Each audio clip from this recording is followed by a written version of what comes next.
Një 37 vjeçar nga Gostivari me iniciale DZ mbrëm rreth orës 23:30 minuta ka denoncuar në polici se një plumqor i shkrepur nga një armë zjarri me kalibër të panjohur deri më tani i ka shpuar pjesën metalike të çatis në shtëpinë e tij që gjendet në rrugën Miomir Andinovski në Gostivar dhe ka përfunduar në dhomën e ndenjes.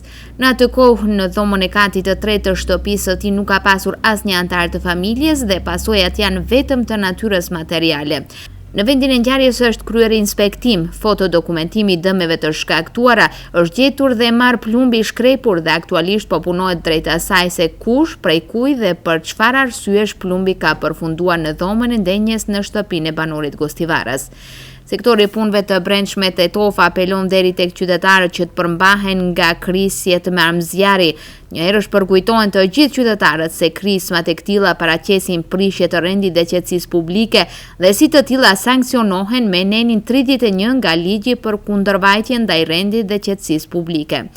Në raste të tilla parashikohen gjoba me vlerë prej 200 deri më 500 euro në kundërvlerë të denarit, shpreh nga sektori i punëve të brendshme Tetov.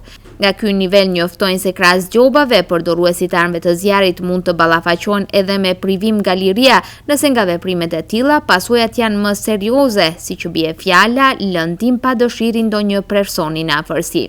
Krahas ballafaqimit me ligjin, përdorimi i armëve të zjarrit në raste të caktuara, po ashtu mund të rezultojë edhe me pasoja të tjera më serioze, varësisht nga karakteri dhe pamja e të njëjtave. Të ndryshme janë kundërvajtjet dhe implikimet juridike, të cilat rrotullohen nga 6 muaj deri më 19 vite dënim me vuajtje burgimi, thon nga policia. Me qëllim për të menjënuar rastet e tilla të padëshiruara, qytetarëve ju sugjerohet që të shmangin përdorimin e armëve të zjarrit me qëllim që të ruhet qetësia dhe rendi publik. Viteve të kaluara në regionin që mbulon sektori i punëve të brendshme Tetov janë regjistruar edhe raste të lëndimeve, theksojnë nga policia e Gostivarit, si pasojë e përdorimit të armëve të zjarrit apo konkretisht si pasojë e plumbave qor. Gjatë vitit të kaluar pati disa të dëmtuar, ndërsa humbi jetën një fëmijë moshës 10 vjeçare.